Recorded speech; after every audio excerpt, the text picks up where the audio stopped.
Hello, hello, hello, and welcome. I'm Mehran Khalili, and we are DiEM25, a radical political movement for Europe, and this is our regular live coordinating call, except this call is something quite special because it's our birthday. Yes, DiEM25 turns 6 today, and over the next hour, 90 minutes or so, we're going to take a look back with our panel here at the last 6 years of the movement's campaigns and activities, its successes and failures, and crucially, what we've learned from them.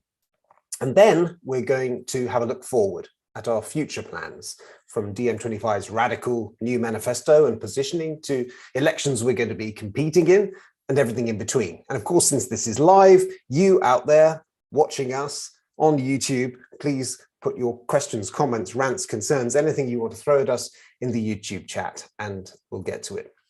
But first, unlike our regular call, we're going to start out with something quite different. We're going to hear from the people who power DiEM25, who fund DiEM25, who take the key decisions at DiEM25.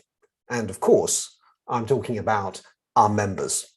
That's over 130,000 people across the world offering their time, resources, energy and passion to join our rebellion against Europe's oligarchy and our mission to put the demos back in democracy. So what we did was we sent out a call to ask our members what do they hope DiEM25 could achieve in 2022 for their countries and beyond. And here's a compilation of some of the videos that we received. So grab yourself a beverage, sit back and hear what our members have to say for the next few minutes.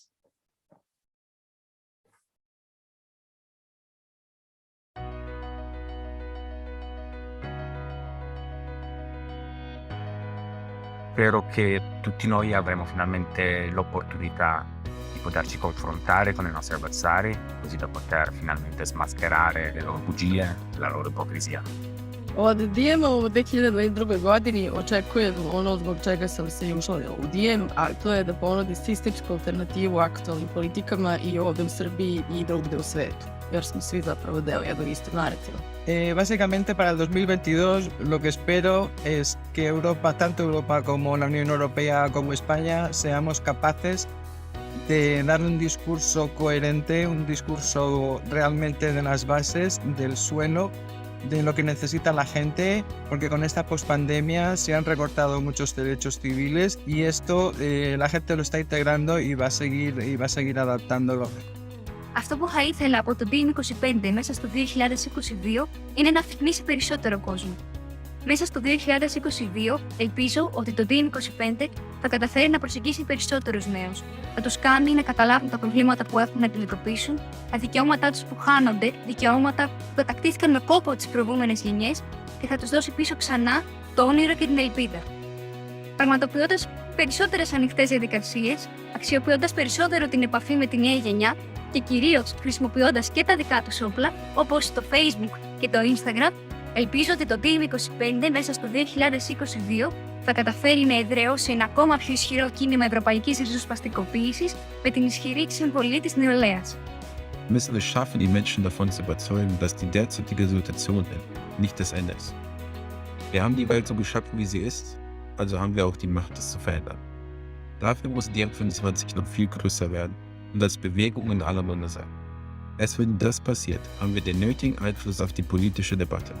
Und ich bin fest davon überzeugt, dass DiEM25 seinen radikalen und progressiven, aber realistischen Zielen es schaffen kann. Em Portugal, eu espero que continuemos a trabalhar os mesmos temas fundamentais: o acesso a uma habitação digna para todos, os direitos laborais mais precários e a introdução de um novo rendimento básico incondicional que permita àqueles que vivem nas formas mais extremas de pobreza elevarem-se da sua situação. Para além disso, saímos agora de um ciclo eleitoral com resultados bastante desapontantes para o campo progressista. Para mim, revela a necessidade cada vez maior que há de a esquerda europeia alterar a sua mensagem e a forma como trabalha com a população. DiEM25 en France en 2022. C'est une alternative politique fondée sur un idéal progressiste et démocratique. Dans une France et une Europe marquée par la montée du fascisme, DiEM25 a les clés pour nous aider à construire une solidarité politique et pour faire front à ceux qui veulent nous diviser. Ono što nekad pojedinci, pokreti ili partije nude, obično su alternativne rešenja za pojedinačne probleme, ali takva pojedinačna rešenja ne mogu da nas pomere sa tačke u kojoj se sada nalazimo. Zato podržavam pravac koji mi dodijeva, to je da uvek nudi sistemska rešenja i da svi zajedno učestvujemo u kreiranju tih rešenja. Diem Türkiye ile tüm siyasi otoritenin Türkiye'nin egemen halklarından kaynaklandığı demokratik bir Türkiye inşa etmek için tüm kararların vatandaşların bilgisi dahilinde gerçekleştiği şeffaf bir Türkiye için yurttaşların kendi koşulları içerisinde olduğu kadar Avrupa Birliği'nin demokrasiyle ortak noktaları olan bir Türkiye için kendisine radikal ancak başarılabilir demokratik reformlar yapma görevini koyan gerçekçi bir Türkiye için iş yerlerinde, kasabalarda, şehirlerde, bölgelerinde, eyaletlerinde, ülkenin her yerinde demokrasiye inanan, mücadele etmek isteyen tüm vatandaşlar için bir çağrıdır bu. Diem 25'e destek olun. Diem 25 ile birlikte hem ülkemizi hem Avrupa'yı demokratikleştirelim. Diem 25, en 2022, c'est montrer aux dirigeants que la solidarité est notre arme et notre pouvoir. Enfin, en 2022, je voudrais que Diem 25 soit chaque jour plus rebelle, n'ayant pas peur de dire les choses comme elles sont. On mettra les mains dans le cambouis, allant à la rencontre des gens lors de rassemblements et mettant sur pied des campagnes politiques franches, inspirantes et radicales. Carpe diem. Carpe diem. Carpe diem. Carpe diem.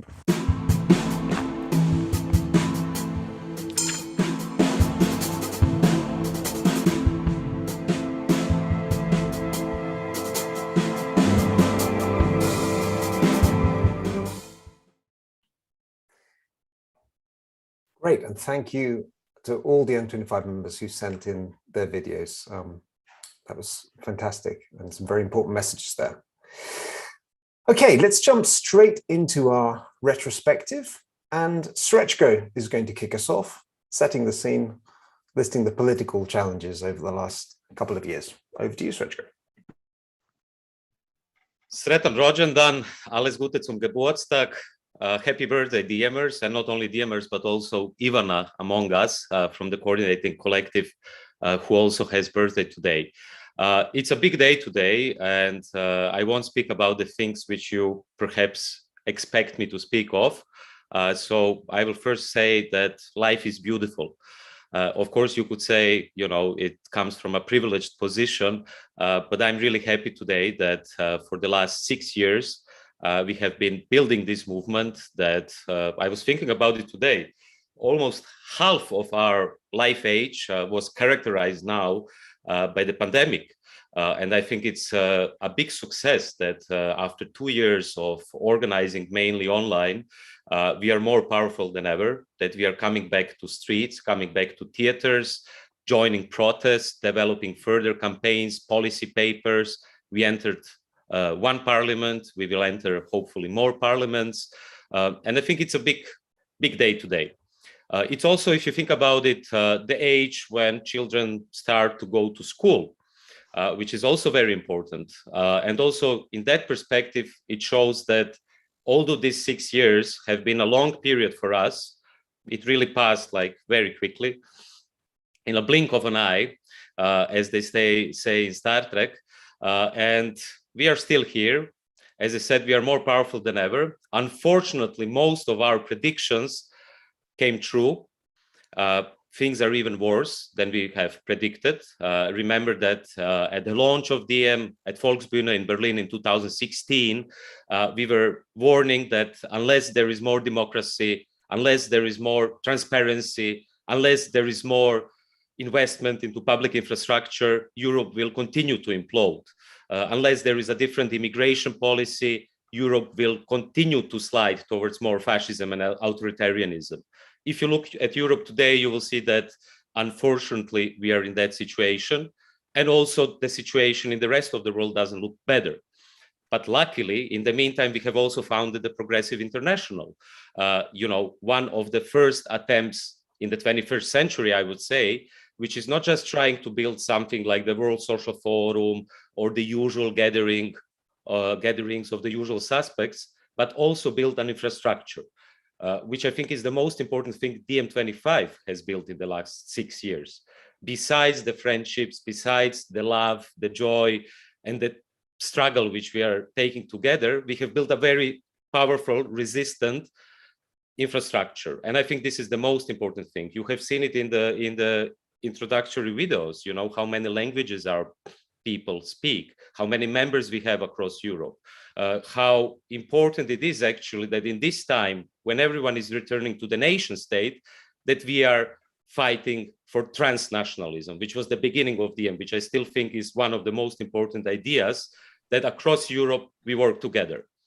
And let me end and then open the floor to my dear comrades with a quote which Jean-Paul Sartre gave in 1944 when he wrote after the Second World War for the newspaper Atlantic.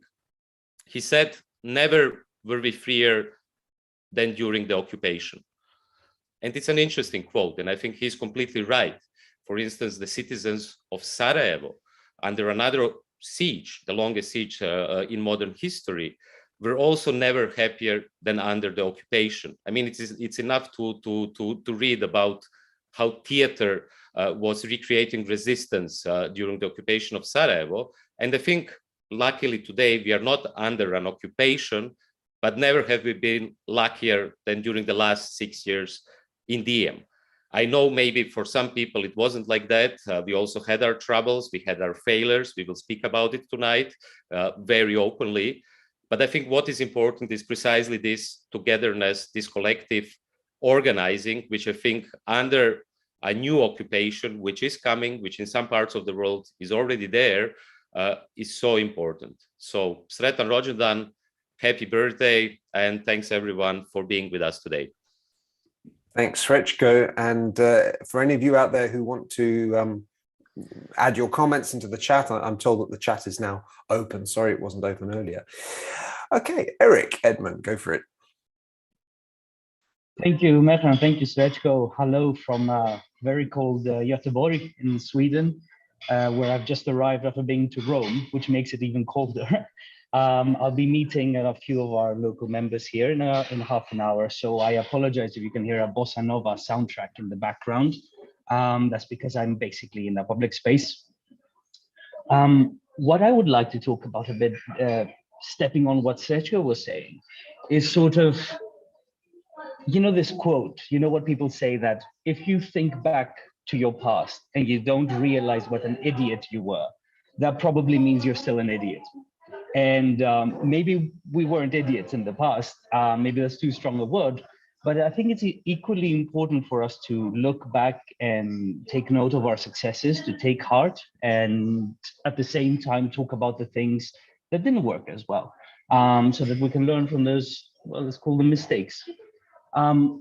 So I'd like to latch on to a couple of those really basic cornerstones of the DiEM25 project. One of them is this idea of uniting progressives, of uniting the left.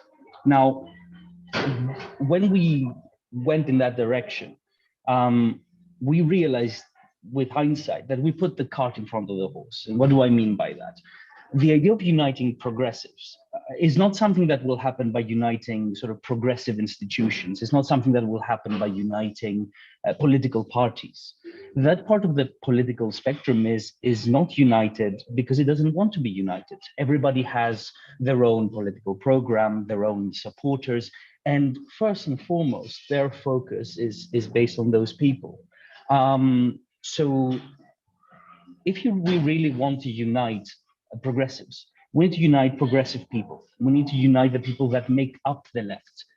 And once we have that sort of critical mass of members, of people with us, convinced by our program and the direction that we want to take our project, then we will realize that we have been uniting progressives and uniting the left from the ground up. And this is one of the important lessons to learn from the past.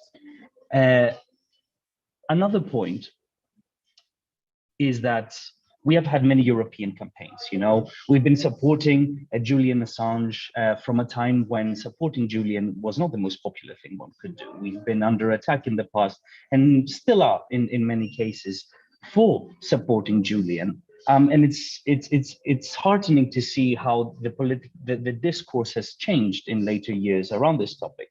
And we've had other European level campaigns on a variety of issues, from refugees and migrants to transparency and so on. However, tackling political topics from a European perspective means that we fall for the usual European trap, which is that not that many people care about Europe. So when you frame a political topic through the European spectrum, that means that you're talking about a political issue that a lot of people don't identify with, even if what you're trying to achieve is something that many, many people would like to see. In order to be able to convince people about our European ideas, our European policies, our European project, we first need to become a political voice that feels relevant to their day-to-day life.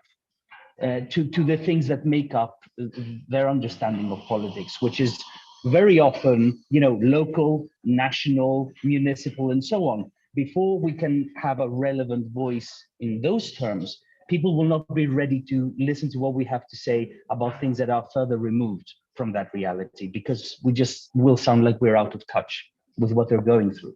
So that's another important lesson, I think.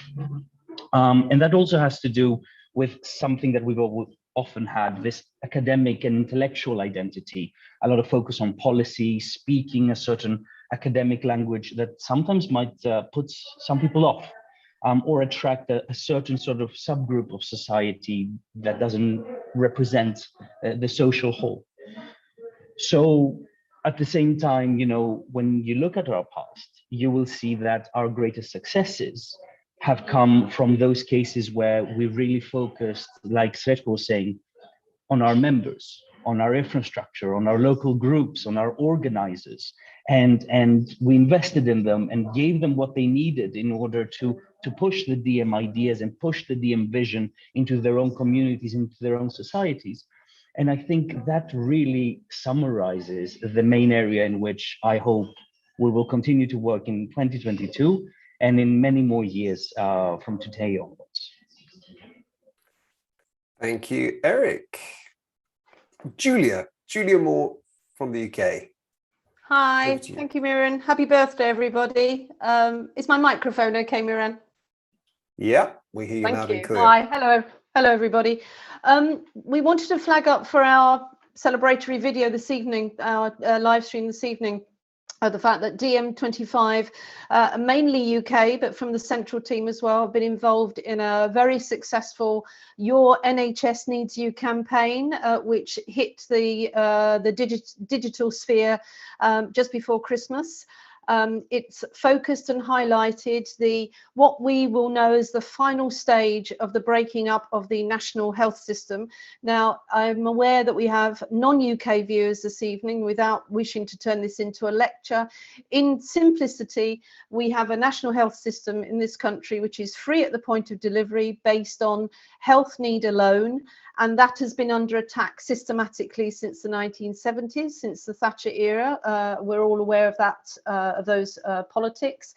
The first attempt at breaking up was in 2012, when, to their shame, many Labour MPs voted for the systematic breaking up of the NHS. And the bill that is going through Parliament at the moment is what we know to be the final stage, when the NHS will be handed over to the private sector and run as a not-for-profit service. And DiEM25 have leapt upon this opportunity as a case study for policy going through government by stealth, by lack of scrutiny, by MPs being admitted to us and to many agencies that the bill is so complex that they'll probably vote it through anyway. So DiEM25 put together an impressive campaign. Please catch it. It's still a live campaign. It's on our website. We should be giving you a link fairly soon. The bill was not prevented at the end of last year from going to the Lords. That means it goes to our unelected chamber. But the pressure that we have applied by this has been legion. The campaign team reports that Labour MPs and the front bench of Labour MPs were impressed and influenced by the work that the team put in, so it's had an impact. And we'd like to flag up the activism. This is the important aspect of this campaign. Over 100,000 petitions, signatures went into the government website, which has an impact because MPs have to take notice of that. We had a membership increase of over 1,500 members during the process of the first phase of the campaign. A considerable amount of money raised as a result of the campaign. A celebrity video profile, which is impressive is not the right word. Again, please take a look at those head and shoulders shots from many actors, musicians, influences, many that will be recognized internationally, not just from the UK. So please have a look at those videos. There will be names that you recognize, all in defense of this National Health Service. Over 30,000 emails to MPs targeted at the point when they were taking the vote. So this is impressive digital activism, and the IT team need to be complimented on specifically the template letter that they designed, which made it incredibly easy for anybody to be able to trace who their MP is, and then to be able to send a letter depending on how their track of voting. So this is digital activism in process and was impressive. So please take a look at the ongoing NHS campaign. The bill is now at the Lords, our unelected chamber, and we are applying continuing pressure to stop the bill, or at least to ameliorate and modify some of the technical points of it. So in short, for the UK, this has been a fantastic case study of partnership working with leading unions and health lobbying agencies, raising the profile of the parliamentary processes, its weaknesses as far as democracy is concerned, and crucially for the NHS, watching asset stripping in motion, and where will DiEM25 UK be placing itself in the future for a clear steer on renationalising and bringing the NHS back into a governance which is not run for profit. Is that okay, Miran? Great. Thank you, Julia, for giving us a showcase of the NHS campaign. Just referencing some celebrity videos there that we received from people like Russell Brand, Stephen Fry. So please go and check that out if you're interested. The website address is yournhsneedsyou.com, one word. You did, Maya. Yeah, hello. I would like to elaborate a bit more on our digital tools. We have the capacity at DiEM25 to develop these kind of really specific tools for one particular campaign, like for the NHS campaign, the ability to email a random member of the House of Lords, or even one's personal MP integrated with the track record, specialized letter for each member of parliament, and so on and so on, to code this kind of tool, but also in general. DiEM25 has been at the avant-garde of creating its own custom tools for activists and for our policy development. It was basically inevitable for us to do it this way, rather than just rely on ready-made tools that often sell activist data to the US and that cannot really be adapted very much. We had to do it differently because of our need to support many languages. It's simply not possible to reach a lot of people on the street in Europe if all the information we provide is in English. So in DiEM, we don't just have a website that's available in 12 languages. We also make all ongoing newsletters and all internal democracy available in 7 languages. And we try to subtitle and translate as many videos as we can. Of course, this ongoing work is only possible to do a large number of volunteer translators. And I think they're really amazing and a really good team. But also, since I'm the IT coordinator, let's look a bit more closely at the tools that we use. So when DiEM started out in 2010, I did a survey of all the available tools that allow a large number of people to securely vote in online referenda, such as we wanted to have in DiEM25. And none of the tools that I looked at were able to support referenda text in more than one language. They were all built for monolingual communities, but we weren't going to be a monolingual community. So at that point, having already 5 years of experience as a Ruby on Rails developer, I decided to create our own voting platform, a bespoke tool for DiEM25. And we use this platform in order to make all major policy decisions. The principle here is transnational, one member, one vote. It doesn't matter where you live. You don't have to bring your concerns to the local level, to some local group, and then work up to the regional level and then the national level until they get heard by the international level. Instead, we all interact directly with each other transnationally and with the various organs of the organization. And all members can suggest policy issues that we should have a vote on. For example, nuclear power is the latest one. Is it green, like the EU claims, or is there something more? So the discussion will yield one or several proposed texts, and after some attempts to create some kind of consensus to bridge some of the divides, all members will cast their votes on what our common stance should be. And we do this even for national topics. For example, DiEM25 has some MPs in the Greek parliament, and they wanted to know what our stance should be on marijuana. So clearly they cannot have one stance in Greece while the international stance is different. This division into national silos is precisely what DiEM was created to avoid, because it's the default among so many parties and movements of the left. They cannot achieve anything on the European or international level because so many of the national stances contradict each other. So all members of DiEM25, independent of nationality, independent of country of residence, even members outside of Europe, voted on our stance on marijuana, and then our Greek MPs represented the stance in the Greek parliament. And this is how it shall be wherever we create parties. Of course, we cannot have international votes on every single bill that enters the Greek parliament. That would be way too many and too fast, and it would also be too hard for everyone to inform themselves adequately. It would lead to a tyranny of those who have a lot of free time and disadvantage those who have to work 2 jobs. Something I didn't like in the German Pirate Party. It had votes upon votes upon votes. Each line of each text was voted. So in DiEM25, we don't have votes every week, but we have votes on all the things that matter, like Brexit, Israel and Palestine, nuclear power, and so on. But also political alliances and endorsements must all be approved by all member vote. We elect our leaders and representatives in the same way. The coordinating collective is elected transnationally through our digital platform with 1 member, 1 vote, and any member can be a candidate. But our digital platform is not just for voting. It was built to empower our activists in many ways. For example, our members can host petitions on there, so we're independent of evil companies like change.org and the like, which only promote you if you pay.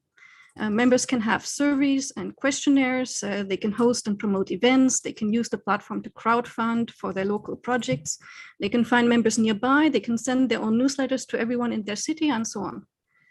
And the most recent addition to this set of tools is something we call crowd editing. So in a lot of cases, DiEM's manifesto already provides a basic moral compass, but the devil is in the details. So it's not enough to give members a yes or no vote on a particular text. We want to include their ideas in the details of the text. For this, we first have questionnaires, calls, and forum discussions. And once there is a draft, we use a crowd editing tool in order to do the final work. So with this tool, every member can edit the text just as if it was in Word, adding a sentence here, removing some words there. And then the tool creates a section by section summary of all the changes that were proposed this way, sometimes by thousands of members. And our policy team can easily work through all of these suggested changes and produce a final draft for voting. If you want to experience this, we're currently crowd editing 2 of the core texts of the movement, the new manifesto and the updated organizing principles. So just log into the members area and you should see an invitation to participate. I really think you'll like it.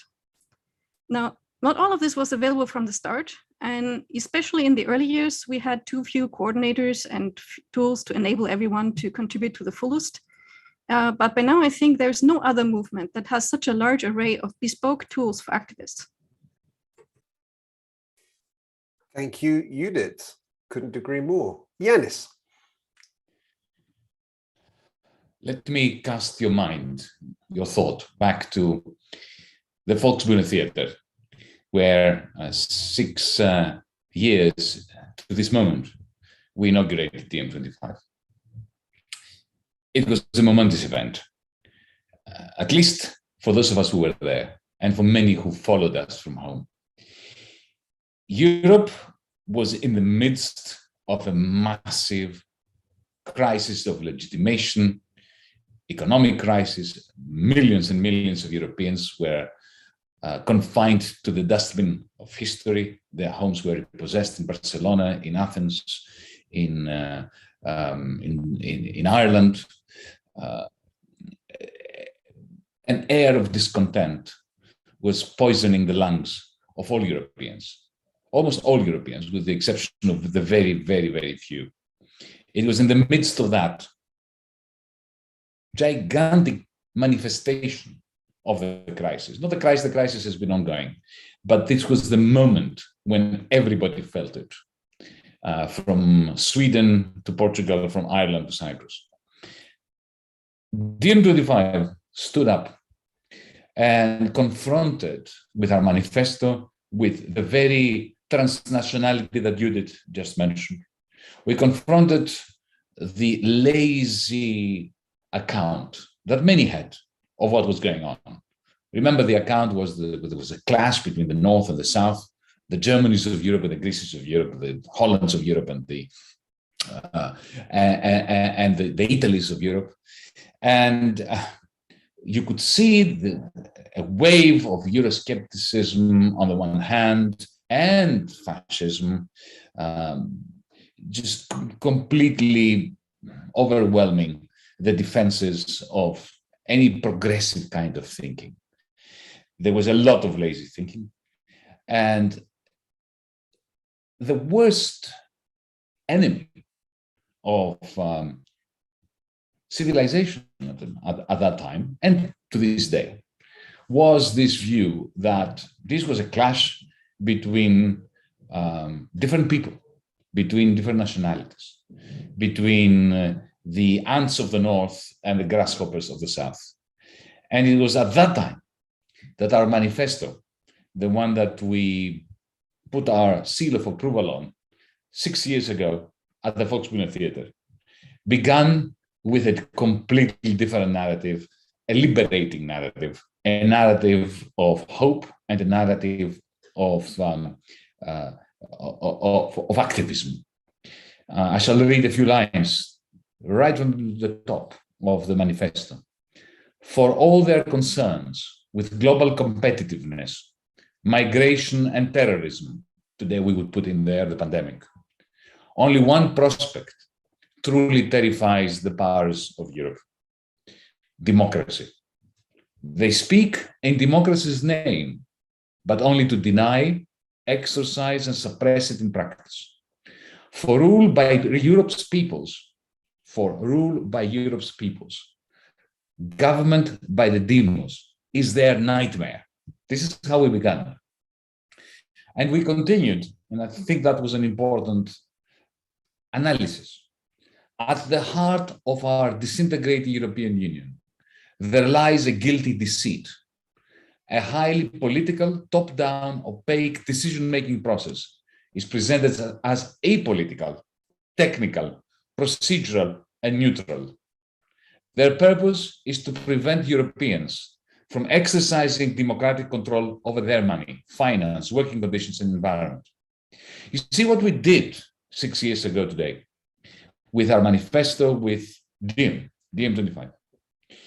What we did was to just stop on our tracks as Greeks, Germans, Italians, Brits, French men and women, and to realize that the bankers, after the 2008 financial crash, were uniting across borders to secure more bailouts, more bailouts from the weak, from the precariat, from the proletariat.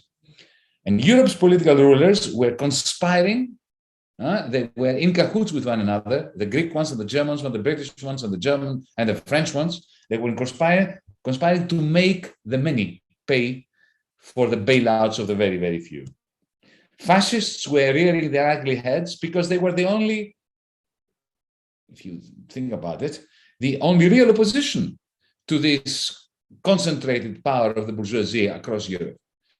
The left had simply disappeared as a result of the surrender of Syriza in the summer of 2015. And it was clear to us that what was named the European Party of the Left in the European Parliament was all over the place. They were our comrades, our friends, but they disagreed with one another on everything. And none of them were interested in doing that which the fascists and the bankers did, which is to transnationalize, to internationalize, to unite across borders. This is why we created DiEM25. At first, comrades, let me remind you that we invited all of them. We had representatives of Podemos, of Die Linke, of the French communists, the Greens, the Social Democrats, the Social Democratic Party in Germany, as well as members of the Social Democratic Party in Germany who were sitting on the boards of trade unions like IG Metall. We tried to bring them all together, to say to them, this is the moment in history when we have to come up with a pan-European manifesto, which is the opposite both of the troikas and of the fascists. They paid lip service to this. You will recall that 6 years ago, we did not set up political parties. We invited political parties. We invited trade unions. We invited all sorts of civil society organizations, individuals, people representing their neighborhoods, activists to join us to put together a manifesto for a progressive Europe. We called it the Green New Deal for Europe. They paid lip service to them. A lot of them came around and they all contributed their ideas. And we produced, after one and a half years of very hard work, a magnificent document, the Green New Deal for Europe. Anybody who hasn't read it, take a look at it.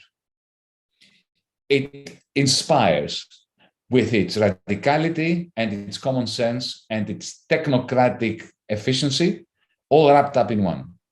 But let me also remind those who remember or who knew the process at the time and inform those who don't, that as we were moving towards 2018, a year before the European Parliament election, all those comrades and colleagues of ours from Die Linke, from Podemos and so on, disappeared.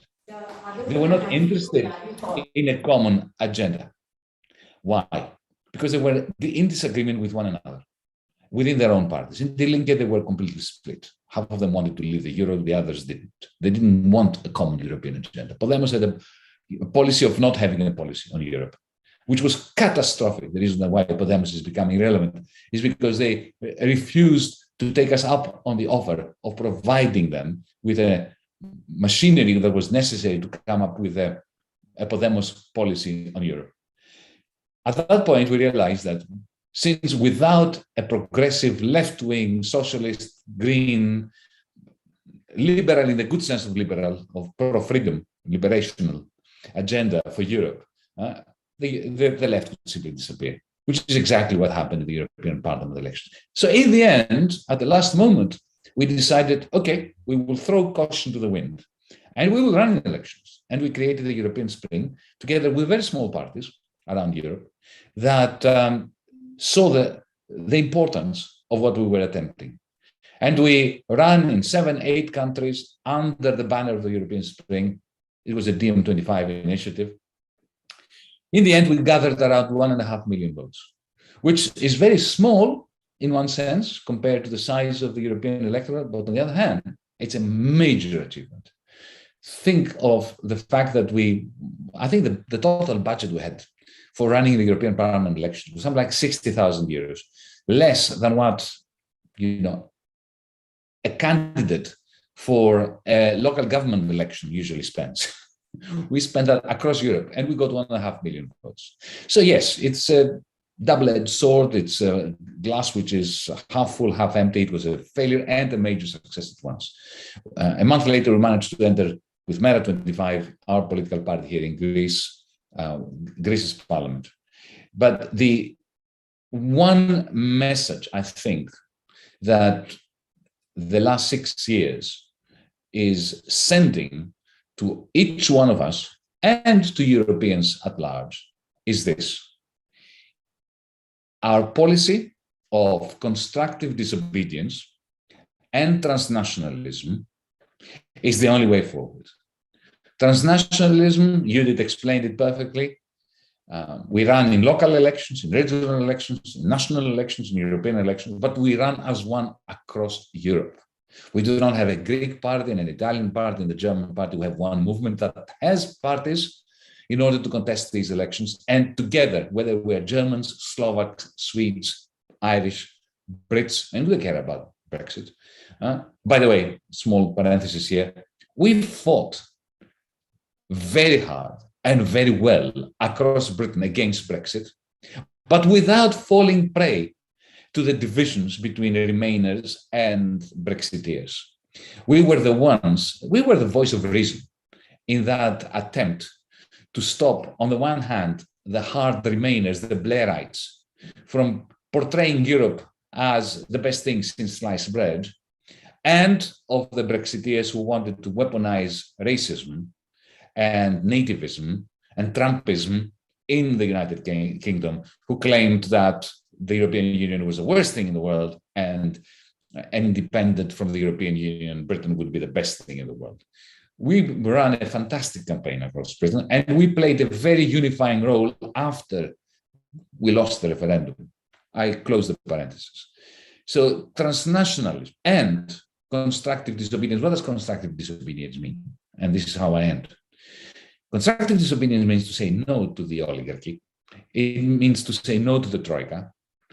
It means to say no to big business, to big tech, to the powers that be in Brussels, in Frankfurt, in Berlin, in Paris, in Athens, and so on, who are conspiring to keep bailing out the very few by exploiting the very, very many. To keep saying no to them, but at the same time, to present realistic alternatives to what policies are being introduced, policies and alternatives that could be introduced tomorrow morning under the existing system, not because we believe that the existing system is reformable, but because in order to be able to grab the attention of apolitical people out there who are too desperate and too apathetic to care about politics because politics has been emptied of all meaning for them. The way to grab their attention to say, look, this is what you're worried about. You're about to lose your home, right? Your home is about to be repossessed by some bank. You're about to lose your job. You're about to, suffer badly within a badly funded National Health Service. This is what we could do tomorrow morning. This is what could happen within the existing structures and institutions of the European Union. It could happen. It's legal, they could do it, but they're not doing it because they only do things on behalf of the very, very few. This is how to attract their attention. We're not putting forward these proposals, not even the Green New Deal for Europe did we put forward because we believed that the power of our arguments would convince the oligarchy and Brussels and Frankfurt and so on to adopt it. No, we wanted to show what could be done in order to radicalize people by pointing out to them that there is an alternative. Astonishingly, there is an alternative, which the ruling class, the united ruling class without frontiers in Europe, are choosing not to adopt because they only bail out their very own. This is how you radicalize Europeans. So far, we have failed. But we succeeded in existing, in being the candle that maintains the fire, that maintains the spark, so that when the inevitable reanimation of the crisis comes, it can catch fire. The fire of progress, the fire of rational, radical, rebellious politics that only DiEM25 can provide across Europe. Thank you, Yanis. Okay, let's open the floor now and take a couple of questions from the chat. Well, a comment first. Huckleberry Palmer says, watching this stuff is my version of church. Thank you for that, Huckleberry. And George Turner has a question for us. Winning reforms is good, says George, but why waste time with elections within oligarchic systems? Juliana, would you like to have a stab at responding to George? Yes, thank you, Mehran. First of all, of course, happy birthday to DiEM and to its members and to all of you, and to Ivana especially. I think that partly Yanis just answered the question, but I think there's a bit to add to it. First of all, it was never in DiEM's initial thought to have electoral wings, but I think it comes from the experience that if there is no party anywhere that would take policies that change something, there is also nobody to convince for us as a movement. And there comes a thought that people still need to have a choice in elections to choose the right thing over and over the same thing. And this is, I think, a very, very important step to take if you see that the other way isn't working. So I think it's an evolutionary step in a way. But also it's totally true that many people, and especially those who suffer the most under the system, are not engaged in politics, and they don't have the time to engage in movements and parties and so on. So their attention span for politics is mostly active during elections and before elections, in the time period of 1 or 2 months where they can process what's happening. And if we don't exist in this periods, then we don't exist for the people. And this is why it's so important that we are engaging in local elections if we can, and if it would make sense for us, and if we have the prospect of helping locally with ideas that we have. And I mean, I will talk about it a bit later, about also our Mera 25 in Germany and so on.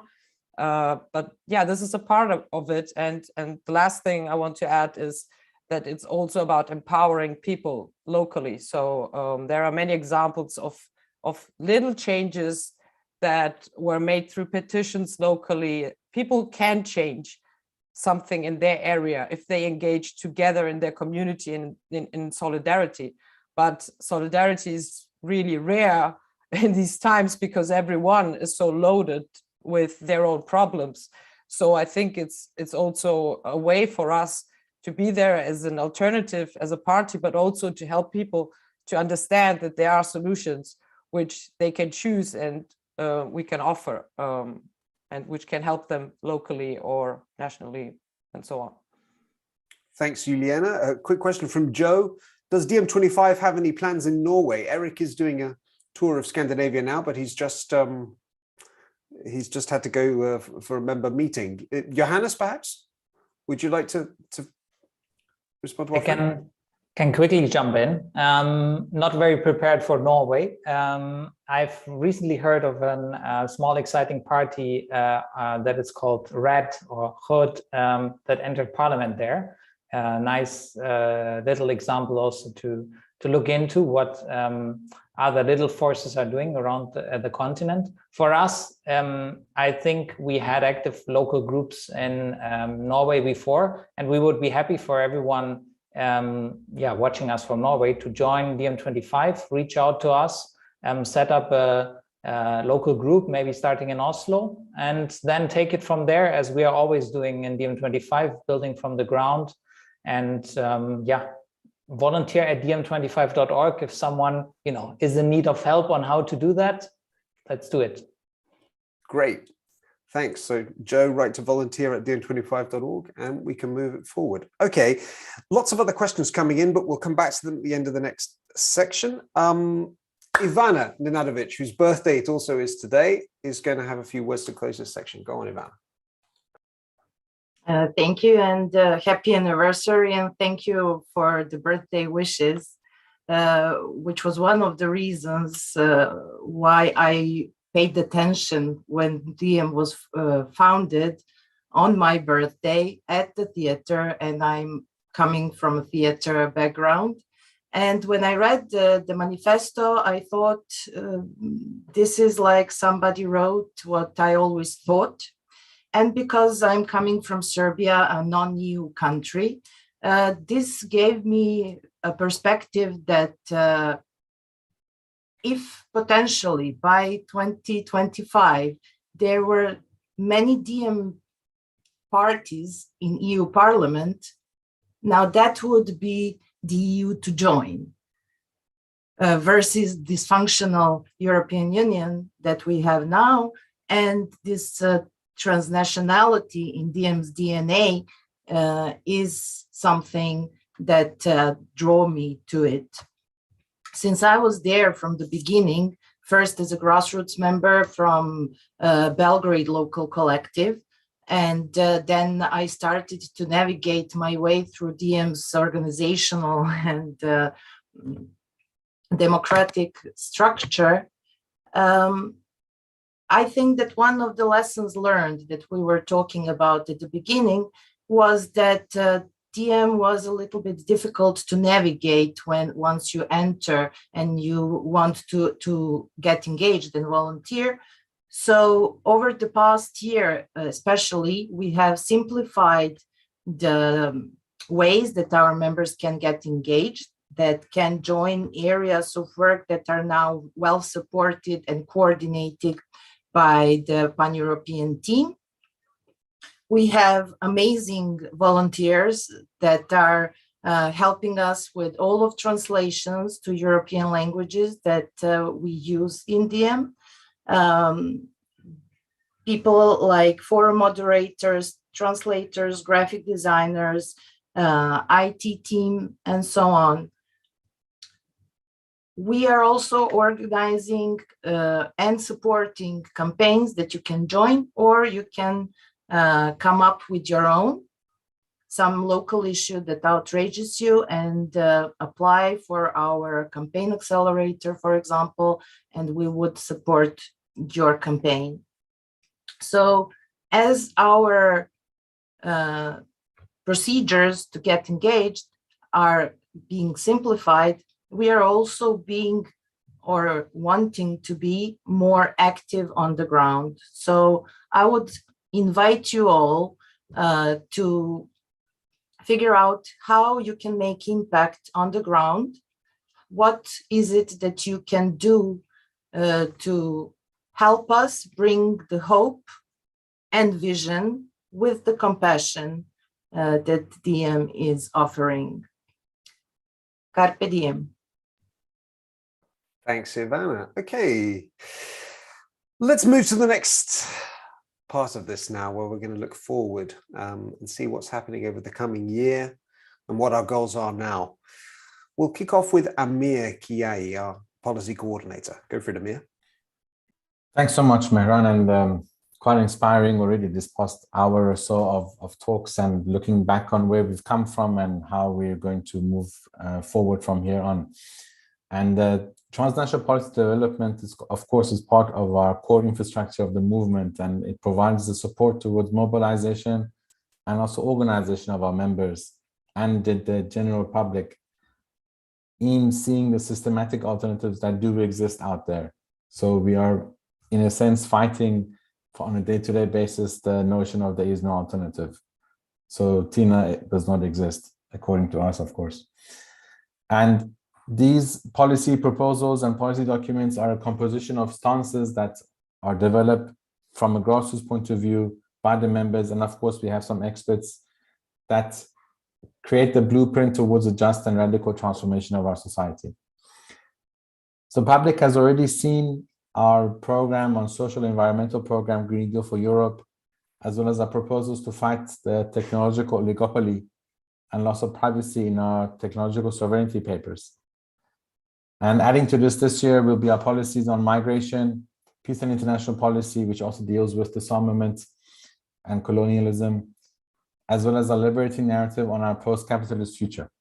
So do look out for that, hopefully, if all goes out according to our plans, and thousands of hours of labor taken by our volunteers team, and that's always thanks to them that this is all happening.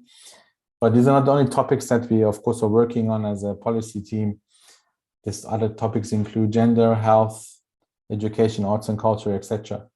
And to get involved, members, as a very first step, are encouraged to complete the short form, and there'll be a link as well coming to you thanks to our Davide and the rest of the team here. And as Eric mentioned, certain issues hold weight more at the national and regional and municipal levels. And once again, using grassroots-based approach, we've developed the People's Gathering Project. And everyone is invited to participate on this platform to imagine and organize new ways of dealing with housing shortages, local service delivery, child welfare issues, student debt, and so on. And the outcomes from these gatherings are then used to create national programs, and of course, they inform the transnational program wherever possible. There's also a link coming for you now. And as Judith mentioned, we're in the midst of deciding our stance on nuclear energy. In fact, tonight, after this call, we're hosting an internal meeting and debate on nuclear energy and if it's green, as the European Commission believes it to be. And as we determine our stances, it helps pave the way for our campaign team to push for the changes that the movement has made a decision on. And maybe that's a good segue to Dusan, perhaps, Mehran. Great, thank you, Amir. Yes, Dusan Pajovic, our campaigns coordinator. Go for it. Thank you both. First, let me be clear. Yes, DiEM has incredible policies, but we are not a think tank. Yes, we have electoral wings, but we are not a party. Before everything else, we are a grassroots movement. That's why we need you who are listening to this, our members, our supporters, our comrades, to join us in our fight to bring down European oligarchy. We need you to join us in the campaigning, of course, through digital activism, but also on the streets. There are various ways in which you can get involved, and we expect you to do that, actually, ranging from the community work to leafletting and our new concept called DiEM's Activist Circle, all the way through the local and international campaigning with concrete goals.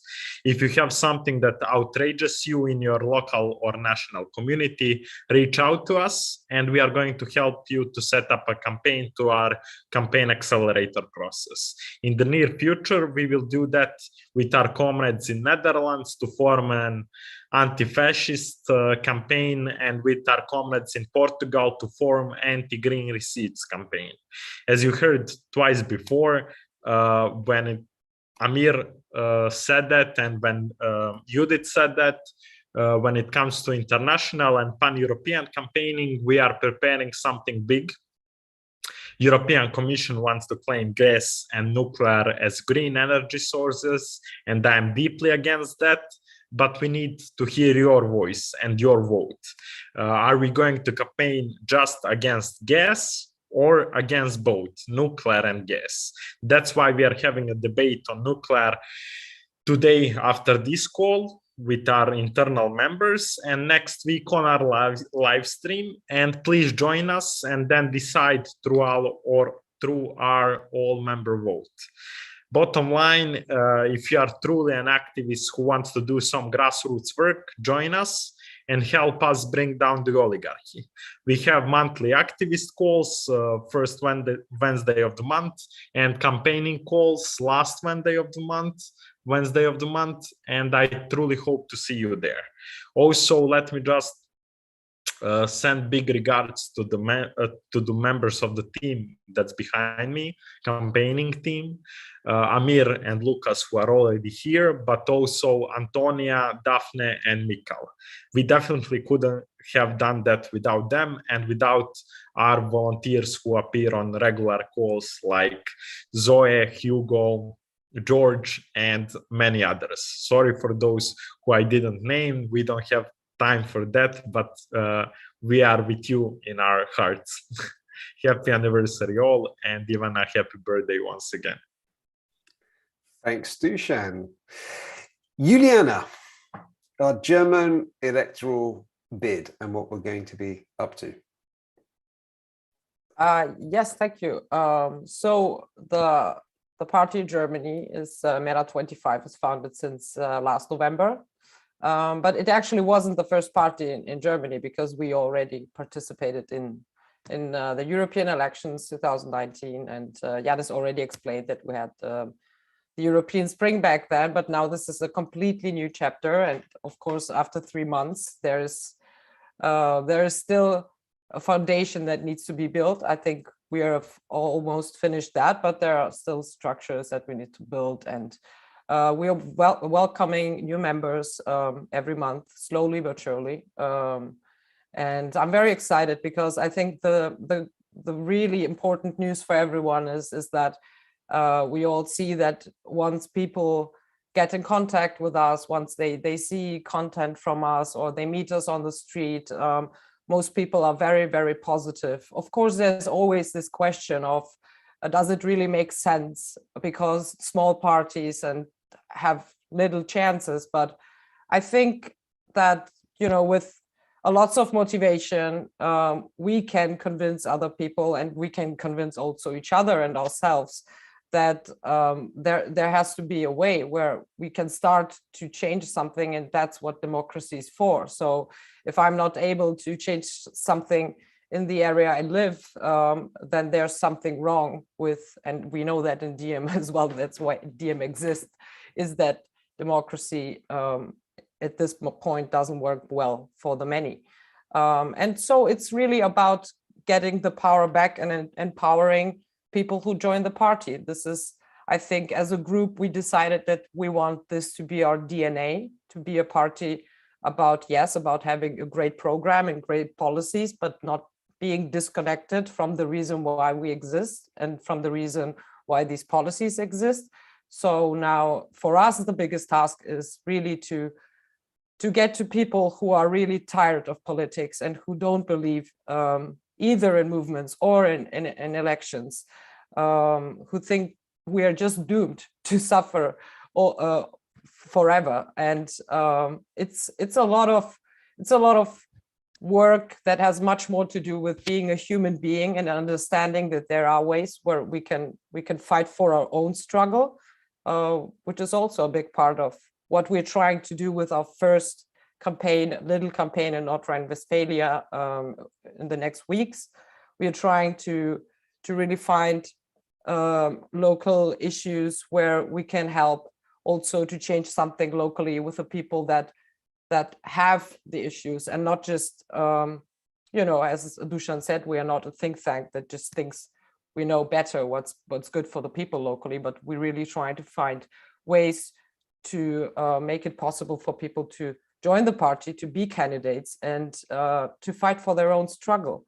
So ideally, we invite everyone to, of course, not Diem, but also to join the electoral structures, and to not be scared of it. And we are all professional politicians. What we all want in the party is to really to have the foot in the door, to be able to show that there are people who care about what's going wrong, especially in Germany politically. And this will be a huge task of us, is to convince people much more than to build the structures. Of course, we are not very resourceful, we are very small. Also an area where we need lots of help, and also a part why we at some point need to win at small elections is also out of financial reasons, to be able to build the party, to be able to include much more people, and to build a party that is democratic and that it's not top down, and not just any other party that exists out there, who's just led by a few people and the rest is just doing what gets produced top down. And so it's a slow process, but hopefully we have a few campaigns that we're preparing this year, and it's really about getting to know people. It's really about spreading the message that Mera25 is also existing in Germany, and that people have a vehicle if they're interested to get active politically. And if also for them, there isn't any other party out there that that is of interest. I mean, it's safe to say for me, still after 3 or 4 years after I joined, I would still join DiEM25, and this is still the only option for me out there, and the only organization I believe has the right tools and the right mindset to really change something, because I think European identity is something that's missing, all over the place in Europe. Many people are very much about their own country, very much about their own little universe, but we have many common struggles. And with the electoral wings, we're trying, on pan-European level, we're trying to identify the common struggles, but we also have different struggles. And this is what we as Mera25s are doing, is to identify also the individual struggles and to bring that all together. And this is what we're trying to explain to people out there and to give them hope. I can say that I have the feeling that we are reaching that goal already from the reactions of people who get to know us. Also, to add, we have good news on the side that we will have a third Mera25, hopefully very, very soon. We will have an election for a coordination team in Italy. Italy has done a lot of work in the past years to build towards having a party, and I think we're very close to the goal. And now it's really about wrapping up what comrades have already done amazingly in Italy, and then we have also there an electoral wing, and then it's about building up also in Italy. So I don't know how many electoral wings we will have in the next few years, but I think with 3 now, we have a lot of work, and I'm very excited, and I'm happy to see new members joining every day. And yes, hopefully next year we will have even more news to share. Thanks, Juliana. And for anyone who's confused with the acronyms and buzzwords that are flying around, if you're new to all this, Mera25 is the name of what we call our electoral wings. In other words, the electoral structures that become parties as they have in Greece. We will have, after the Italian party is founded, we will have 3 in Greece, in Germany, and in Italy. And if you are in Germany especially, and like what you hear, and looking for a political home and think that this could be it, then please get to mera25.de and sign up if you'd like to be a candidate or be involved in making that party a success. Okay, next we've got David Adler from our sister organization, the Progressive International. David, are you in India at the moment? I am. It's 11:40 p.m. and I'm tuning in, and I'm delighted to be here, in part because, as you will remember, as Luis will remember in particular, I think my first assignment for DiEM25 was writing up accomplishments and prospects at our 2-year anniversary. So it feels relevant to be tuning in 4 years later on this momentous occasion. And I celebrate you all in all the parts of the continent and beyond for the many accomplishments in the electoral wings and in building the movement and in seeing the Green New Deal for Europe flourish. It was, of course, not long after the celebration of that 2-year anniversary that Yanis and I found ourselves in the bitter cold of a November night in Vermont, huddling up and thinking together about how in the world we were going to move from the ambition of organizing a transnational movement, a transnational party, to building a global movement and a global infrastructure to facilitate transformation, democratization at the global scale.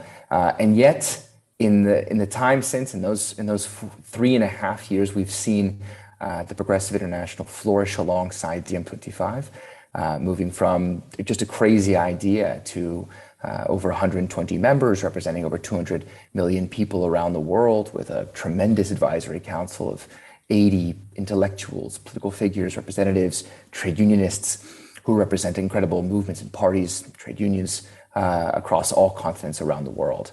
I think we've done so many exciting things together in the past, whether that's defending Julian Assange, whether that's launching shared delegations to observe horrendous political persecution in Erdogan's Turkey to ensuring of free and fair elections across Latin America.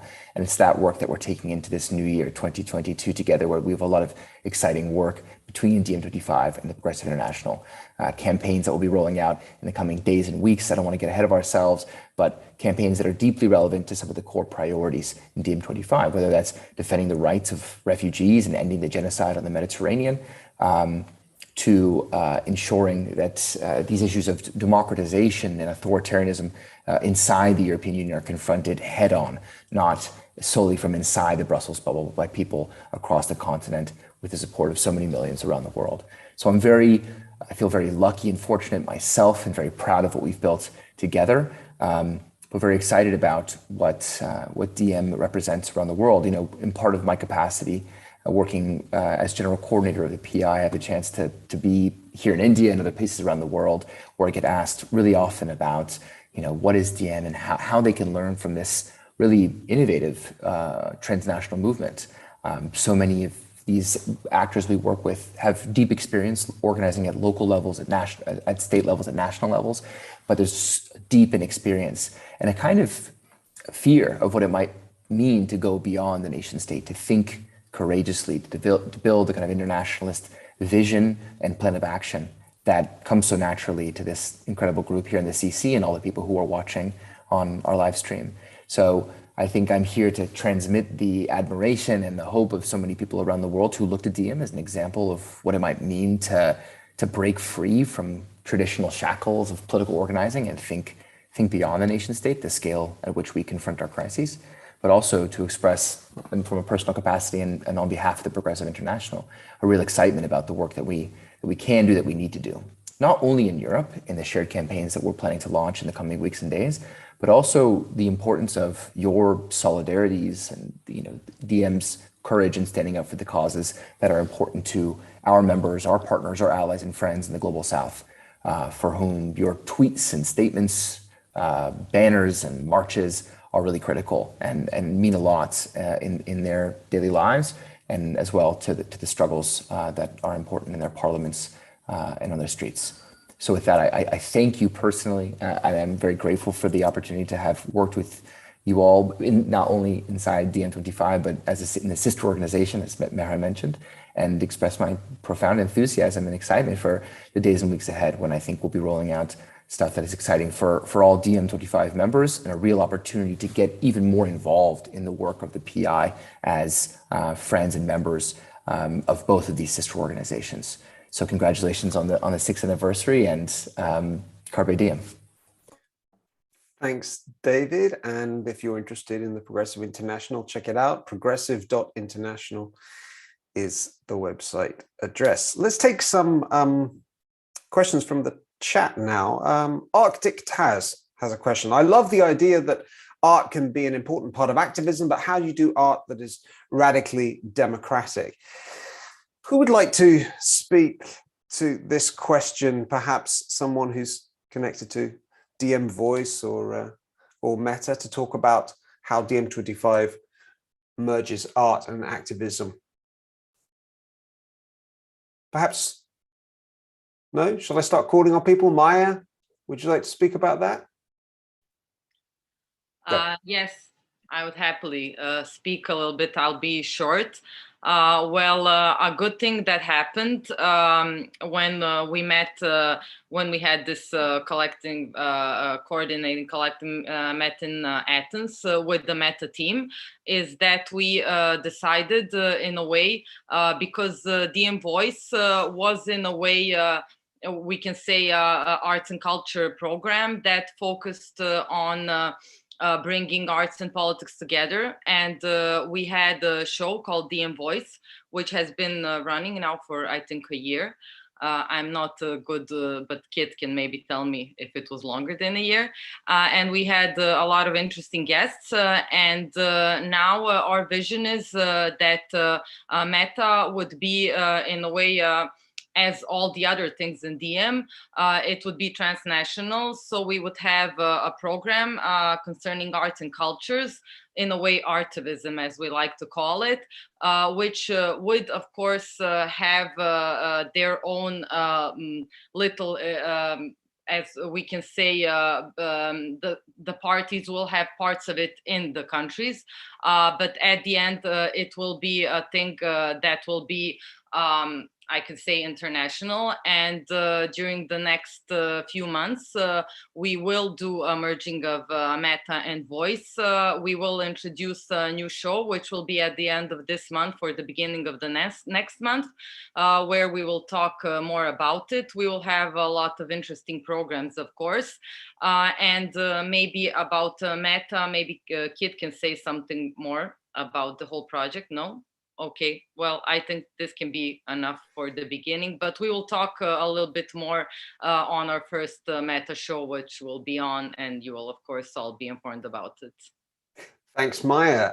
Another question. Even if Diem gets in office, the system has perfected the art of neutralization. Why not focus on direct action, strikes, building existing alternatives?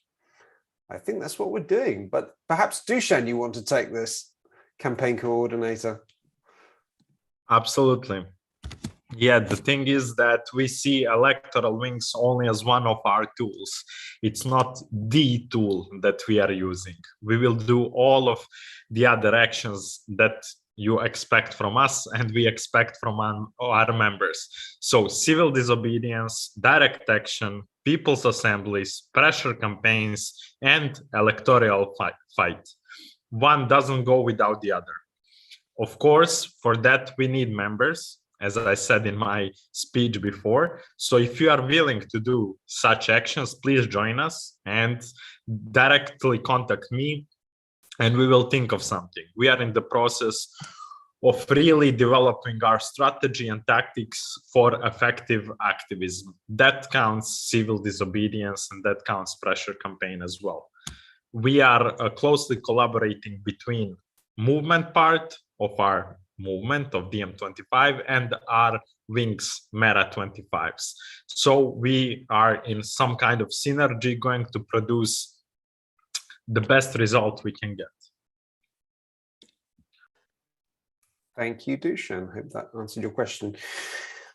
Okay, this one's a bit technical, but why not? Let's go there. It's our birthday. Scordo. Does DiEM25 embrace MMT as an economic theoretical frame to support its political proposals? That's a reference there to modern monetary theory, a controversial school of thought. I can't think of anyone better than Yanis to answer this. Perhaps you'd like to take a stab at it. Happily, man. My answer to our friend is I consider myself to be MMT friendly. If you know what that means, it means that I sympathize a lot with some of the of their understanding of money. We share the same understanding of money, but MMT is very American-centric, and it can't be anything other than American-centric. It concerns only economies where you have the exorbitant privilege of the American dollar, which you can print without any concern regarding bankruptcy. I come from a place, Europe, where we have given up on our central banks, and we have a central bank in Frankfurt that has absolutely no correspondence with any state. There is no such thing as a Eurozone of state. So to answer a technical question politically and philosophically, we are eclectic. We take the best from Karl Marx, from Keynes, from MMT. We even borrow some of the good ideas of libertarians like Hayek, and we press all these ideas into the service of the many. Thanks, Yanis. Okay, let me hand it over to Johannes, who wanted to say a couple of quick words. Johannes? Yes, very quickly wanted to remind us all of the beginning of this call, where our members voiced their hopes and thoughts for what's to come for DiEM25 and 2022. And to remind everyone that you can also become a member like one of those members and fight for our goals together. For example, Michaela was mentioning that the fight for the rights so hard won by the older generations should now be taken on by the younger generation. Ismail was speaking about democracy in the workplaces, David about decent housing and workers' rights, Valeria was speaking about the systemic solution to bring all these things together in one big proposal, which DiEM was always also about, to not think about one single issues, although of course we care very much, but to bring them together in one common program. And then finally, Gabriel, who was wishing that we were going to be more rebellious every day, and Federico, who was saying that we should come face to face with our opponents. I think those were some really inspiring messages. And those members have joined DiEM25, as so can you, on diem25.org/join. And also our movement is completely funded by our members and small donations from everyone. So also a small donation can make a difference, diem25.org/donate. It is sometimes we have to remind everyone, since money is very important also to bring forward our causes, and it would be even very helpful for us if someone can chip in like a €5 donation a month. It already brings us forward a lot. Thank you. Thank you, Johannes. Yanis, if I can bring you back in to say some closing words. These calls normally last an hour. We've gone over because it's a special birthday call.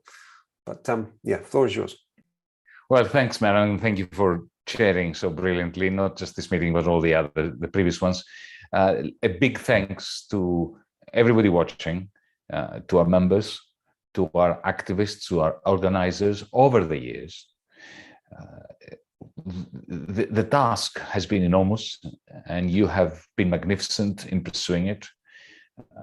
I will also, like Johannes, encourage those who think that what DiEM25 is striving for matters, to contribute their work, their ideas, but also financially, because we are a movement that accepts euros, dollars, cents, and so on from none of the enemies of the majority, from the oligarchs.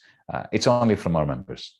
So pitch in, join in, and have some fun with us, because it's been fun. It's been hard, but it's been fun over the last 6 years. Now, Meron, let me wrap up by reminding everyone of the slogan with which we launched 6 years ago tonight, DiEM25. You'll recall the slogan was, Europe will either be democratized or it will disintegrate. Democracy for us was important because it has been so depleted as a meaning, as a word. The whole point about democracy is a government by the poor, because the poor are the majority. And we've had exactly the opposite. We've had oligarchy with periodic elections. So when we were talking about democracy, we're not doing it in the way that Joe Biden does, in the way that von der Leyen or Angela Merkel or Mario Draghi does.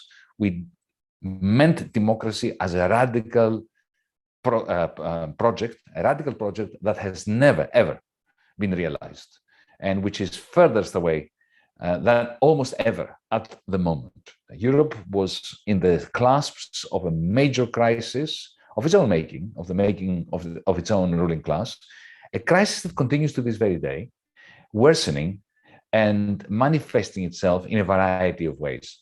The pandemic is going to be a footnote in the history of Europe, folks. It's going to be forgotten. But the crisis that gave rise to DiEM25 is continuing and will continue to continue. Our new manifesto, which is in the making, must have a different slogan.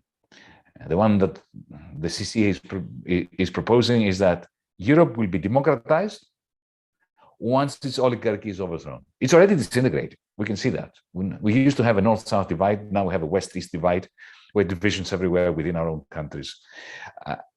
The important juxtaposition is between democracy and oligarchy. The oligarchy has been getting stronger. The fact that the left has completely disappeared from the scene, the Greens have become brown. DiEM25 is here as a candle, but we have not lit up Europe yet. We have not succeeded in doing that. This is the sign of the oligarchy's success, which of course means the success of the bankers on the one hand and the fascists on the other. It's our responsibility has been from day one to forge a transnational alliance across Europe and beyond, the Progressive International, that can potentially overthrow the oligarchy. So to democratize Europe, we have to overthrow the oligarchy.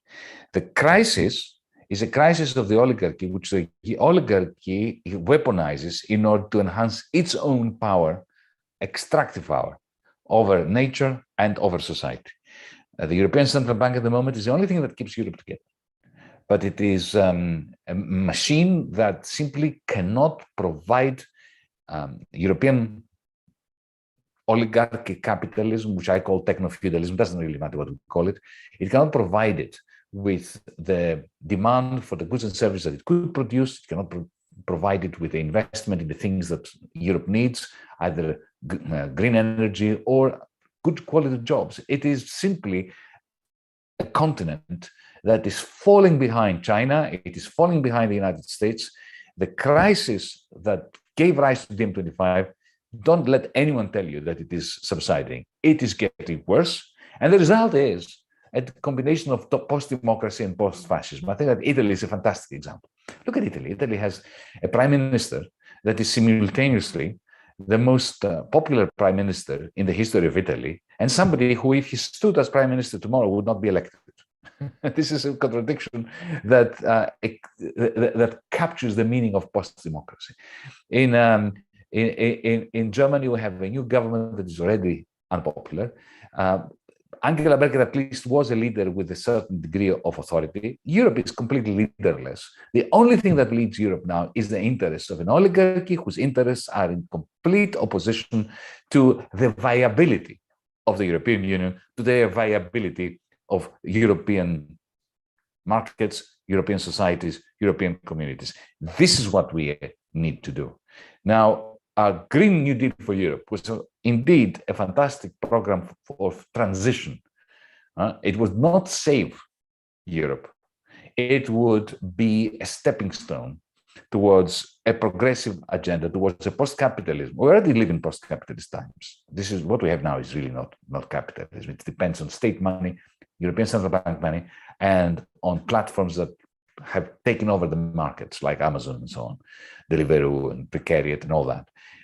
So we are already in post-capitalism. The question is, can we present the world with two projects, two plans? One, what we are striving for, what kind of decentralized, post-capitalist, cooperative, participatory economies we want, because without democratizing the economic realm, the workplace, there will be no democracy.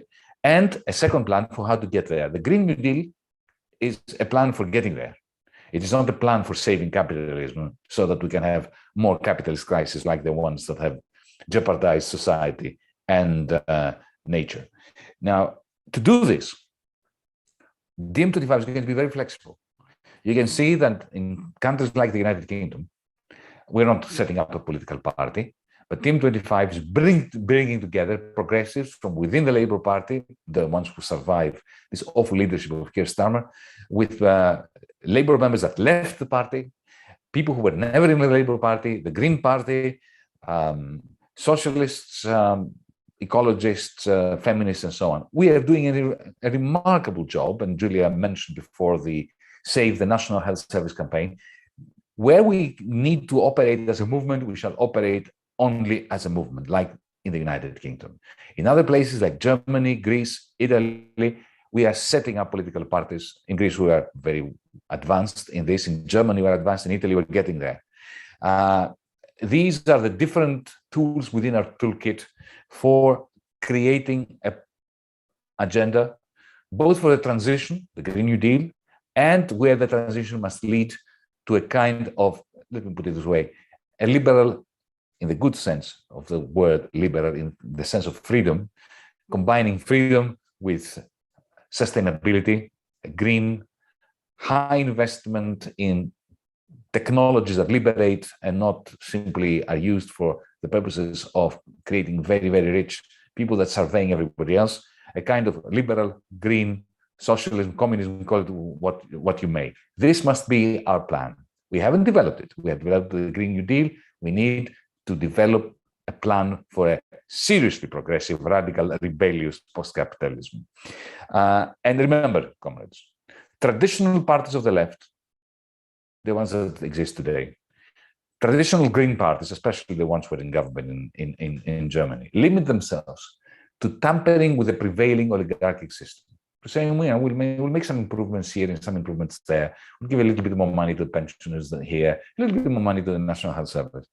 But these formerly radical parties, because they used to be radical parties, even the German Greens were a radical party once upon a time. They are no longer.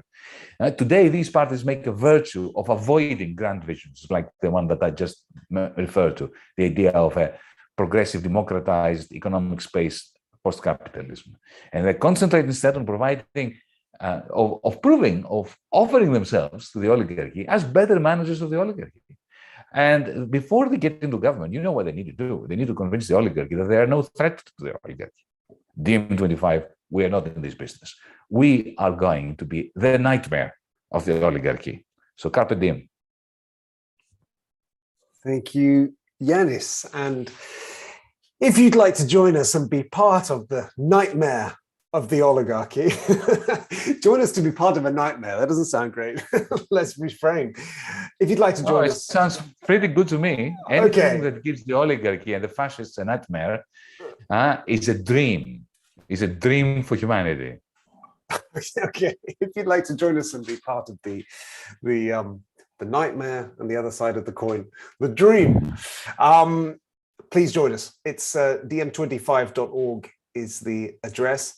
And once again, as Johannes and Jens said, we're not in the pocket of a shadowy group of oligarchs.